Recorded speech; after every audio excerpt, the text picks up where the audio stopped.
My name is Anna, and I grew up in a small town where almost everyone knows each other.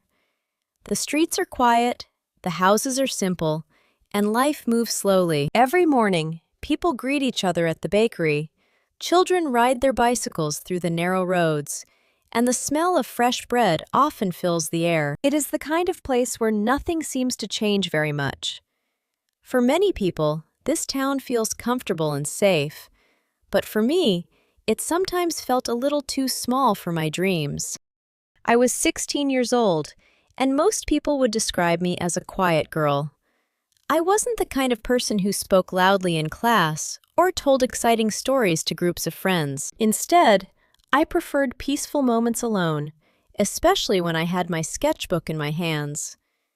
Drawing had always been my favorite thing in the world. Ever since I was a child, I love turning blank pages into something meaningful. A simple pencil could create mountains, faces, forests, or entire imaginary worlds. When I was drawing, I felt calm and focused, as if the world around me had suddenly become silent. Sometimes, I didn't even notice how quickly time passed, but even though drawing made me happy, I kept my dream mostly to myself.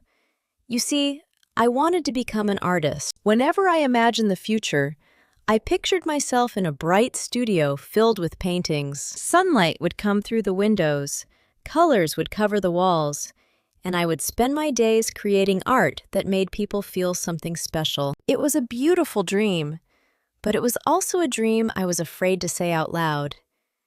At school, most of my classmates had very clear and practical goals. Some wanted to become doctors. Others talked about becoming engineers, business owners, or lawyers. They spoke confidently about their plans, and everyone seemed to admire their ambition. When people talked about the future, I usually stayed quiet. Part of me believed my dream wasn't serious enough. One afternoon in art class, something happened that made me think about my dream more deeply. Our teacher walked into the classroom, holding a stack of blank drawing papers. He placed them on each desk and smiled at us. "Today," he said, "I want you to draw something very personal." The room became quiet as everyone listened. "Draw your dream," he continued. "Draw the future you hope for." At first, I just stared at the empty page in front of me. My mind was full of thoughts. I knew exactly what my dream looked like, but I wasn't sure if I was brave enough to draw it. What if someone laughed? What if they thought it was childish? But after a few minutes, I took a deep breath and picked up my pencil. If this was about dreams, then I wanted to be honest. Slowly, I began sketching. I drew a young woman standing in a bright art studio. Around her were paintings of landscapes, people, and colorful scenes. The windows were wide open, letting sunlight pour into the room. The young woman held a paintbrush in her hand, and she looked peaceful and confident. That woman was the person I hoped to become someday. While I was drawing, I forgot about everything else. The classroom noise faded away, and all my attention focused on the lines forming of the paper. By the time I finished, my heart felt strangely proud and nervous at the same time. Soon, our teacher began walking around the room, looking at each student's work. He stopped at different desks, offering small comments and encouragement. Some students had drawn offices, hospitals, or tall buildings representing their future careers. Eventually, he arrived at my desk. He leaned down and looked closely at my drawing. For several seconds, he didn't say anything. That made me even more nervous. Then, to my surprise, he smiled. "Anna," he said gently, "this is wonderful." I blinked in surprise. I wasn't used to hearing praise like that. "You have real talent," he continued. "Have you ever thought about studying art seriously?" My heart suddenly began beating faster. Part of me wanted to answer immediately. I wanted to say yes and explain how much drawing meant to me. But before I could speak, A few students nearby started whispering. One boy chuckled quietly. "An artist?" he said. "That's not a real job." Another student shrugged. "Yeah," she added, "artists don't make money." Their voices weren't loud, but I heard every word. The confidence I had felt just moments earlier slowly faded. I looked down at my drawing again. Suddenly, it didn't seem as impressive as before. Maybe they were right. Maybe dreaming about becoming an artist was unrealistic. Our teacher frowned slightly when he heard the comments, but he didn't argue.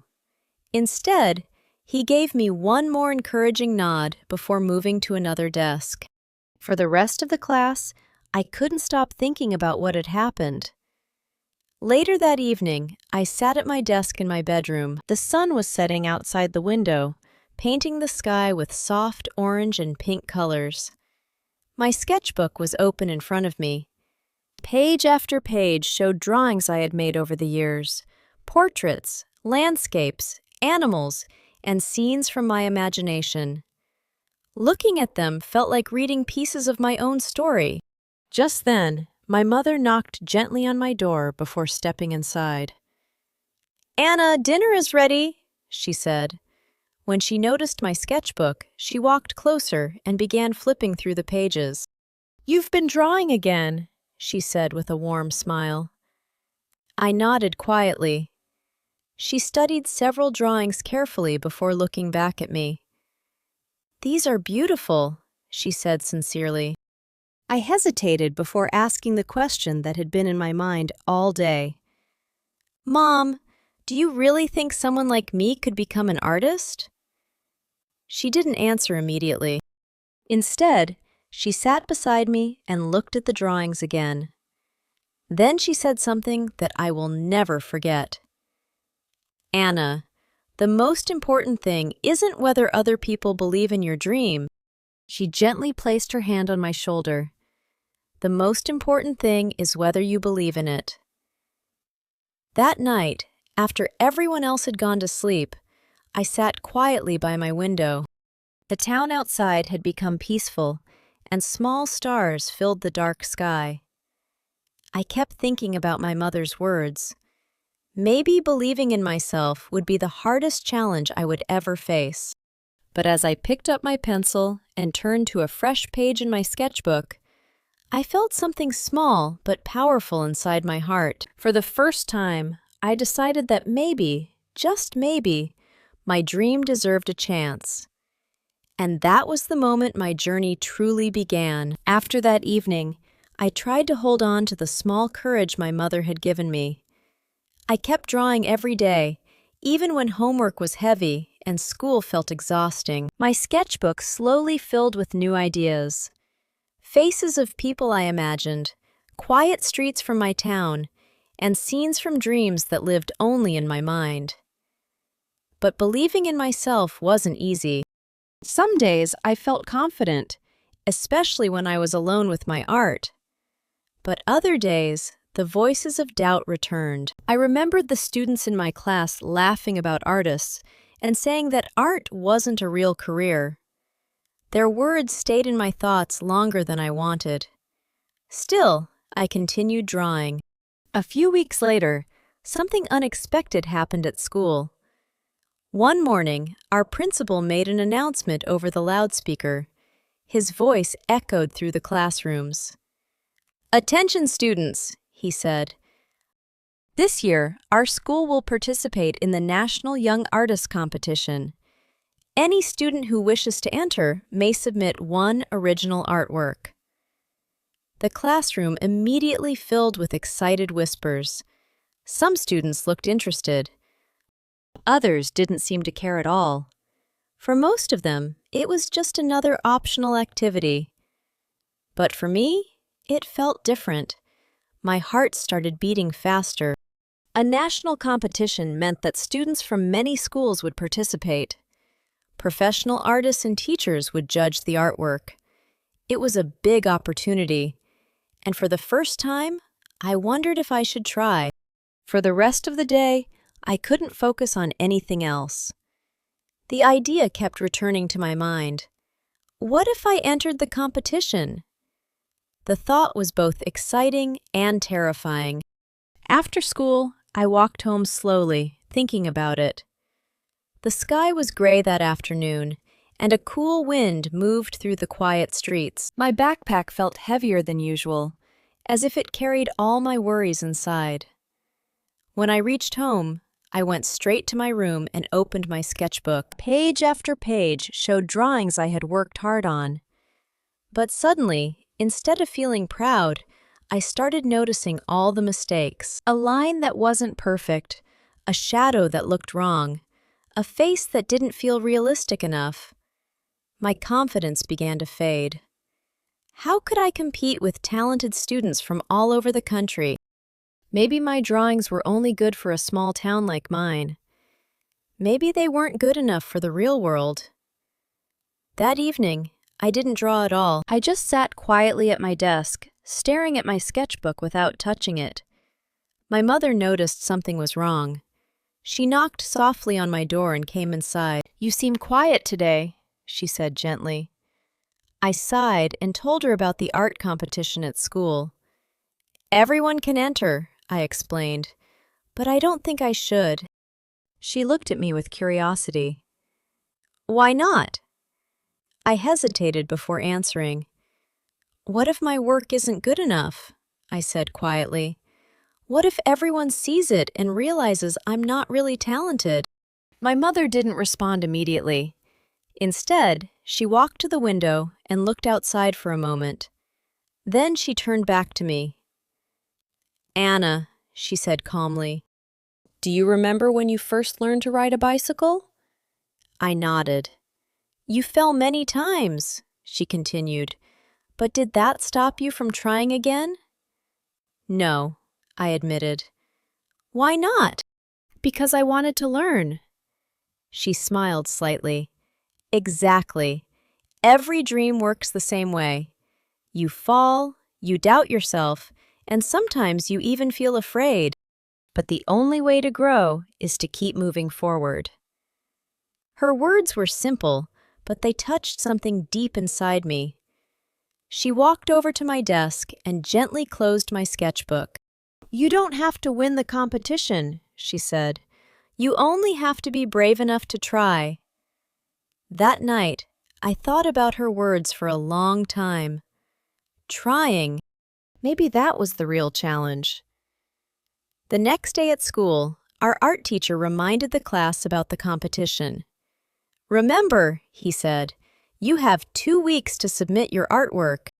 I encourage anyone who enjoys art to participate." My heart started racing again. 2 weeks? That wasn't much time. I looked down at my desk, unsure of what to do. But then I remembered my mother's words. "You only have to be brave enough to try." Slowly, I raised my hand. My teacher noticed and smiled. "Yes, Anna. I would like to enter the competition," I said softly. A few students turned to look at me. I felt my face grow warm, but this time I didn't look away. "Wonderful," my teacher said. "I'm glad to hear that." For the first time in a long while, I felt something stronger than fear: hope. Over the next 2 weeks, I worked harder than I ever had before. Every afternoon after school, I sat at my desk and focused completely on my drawing. I wanted to create something meaningful, something that showed how I truly saw the world. The artwork I chose to make was a portrait of a young girl standing in front of a mirror. In the mirror, the girl looked strong and confident. But outside the mirror, she looked uncertain and shy. The drawing represented something very personal to me. It showed the difference between how we sometimes see ourselves and how strong we can actually become. As the days passed, the drawing slowly came to life. Each line, shadow, and detail felt like a step forward in my journey. When I finally finished the artwork, I stared at it quietly for several minutes. For the first time, I didn't focus on the mistakes. Instead, I saw the effort, the emotion, and the courage behind it. And something inside me whispered softly, maybe I really can do this. The next day, I carefully placed the drawing inside a protective folder and carried it to school. My hands trembled slightly as I gave it to my art teacher. He looked at the drawing for a long moment before nodding with quiet approval. "Thank you for sharing this, Anna," he said. "I'm proud of you." As I walked out of the classroom, I felt a strange mixture of nervousness and excitement. I had no idea what would happen next, but one thing was certain: for the first time in my life, I had taken a real step toward believing in myself, and no matter what the results would be, that step already meant more than I could explain. After I submitted my artwork for the competition, the days that followed felt strangely long. At first, I tried not to think about it too much. I told myself that simply participating was already a big step for me. But that didn't stop my mind from wondering. Every morning when I walked into school, I felt a small wave of nervousness. What if the judges didn't like my drawing? What if my artwork looked childish compared to the others? Sometimes I even wished I could take my drawing back and hide it in my sketchbook again. But it was too late for that. The competition results would be announced in 2 weeks. Those 2 weeks felt like the longest weeks of my life. To keep myself distracted, I continued drawing every evening. My sketchbook slowly filled with new sketches. I didn't focus on perfection anymore. Instead, I focused on expressing what I felt and what I imagined. For the first time, drawing didn't feel like something I had to prove to others. It felt like something I did because I loved it. Still, the day of the announcement eventually arrived. That morning, the entire school gathered in the auditorium. Students filled the rows of chairs, talking excitedly with their friends. Teachers stood near the stage, preparing for the announcement. My heart beat faster than usual. I sat quietly in the middle row, trying to calm myself. "Relax," I whispered to myself. "Whatever happens, you were brave enough to try." The principal walked onto the stage, and the room slowly became quiet. "Good morning, everyone," he began. "Today, we will announce the results of this year's National Young Artist Competition." The tension in the room instantly grew. He started by thanking all the students who had participated. Then he explained that the judges had received hundreds of artworks from different schools across the country. Hearing that number made my stomach twist with nervousness. Hundreds of students, hundreds of talented artists, and my drawing was somewhere among them. The principal began announcing the honorable mentions first. Several students from different schools were recognized for their creativity and effort. The audience clapped politely after each name. My hands rested tightly together in my lap. Then the principal moved on to the top 3 winners. "Third place," he said, reading from the paper in his hand. "A student from another school." The audience applauded. "Second place, another student from a different city." More applause. My heart sank slightly. For a moment, I thought the results were finished. Then the principal looked up again. "And now, the first place winner of this year's National Young Artist Competition." The entire room became silent. I held my breath. "The winner is Anna Patel from Riverside High School." For a moment, I thought I had imagined it. The room erupted into applause, but I sat frozen in my chair. Did he really say my name? My art teacher gently touched my shoulder. "Anna," he said with a proud smile, "that's you." Suddenly, everything felt unreal. My legs trembled slightly as I stood up and slowly walked toward the stage. The applause grew louder as I moved through the rows of students. I could hardly believe what was happening. Just a few weeks ago, I had been too afraid to even admit that I wanted to become an artist.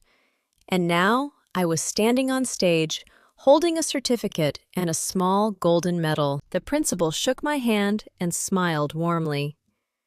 "Congratulations," he said.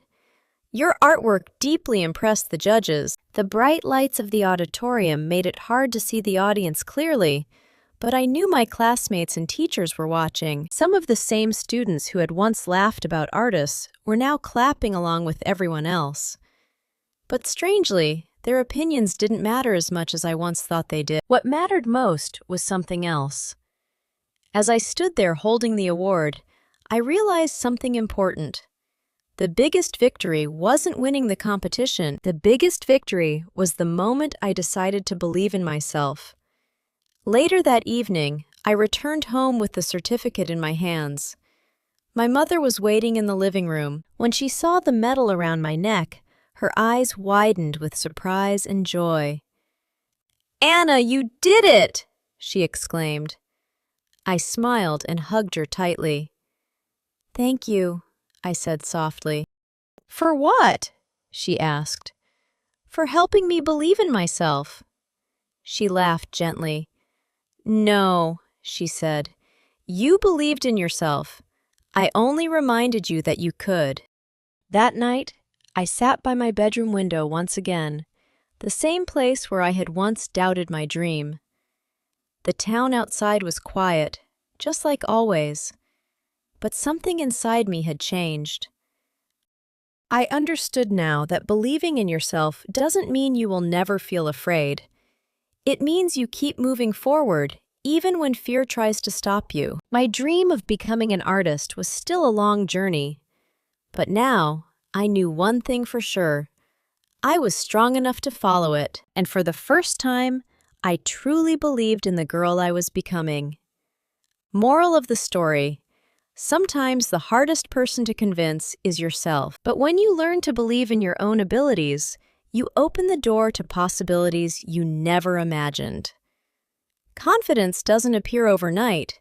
It grows slowly, each time you choose courage instead of doubt. And every dream begins with one simple decision: believing that you are capable. If this story inspired you, remember that believing in yourself is the first step toward achieving your dreams. Tell me in the comments, what is one dream you believe in, even if others doubt it? And if you enjoy learning English through inspiring stories like this, don't forget to like the video, share it with a friend, and subscribe to Listen and Learn English for more meaningful English stories. Your next favorite story is waiting for you.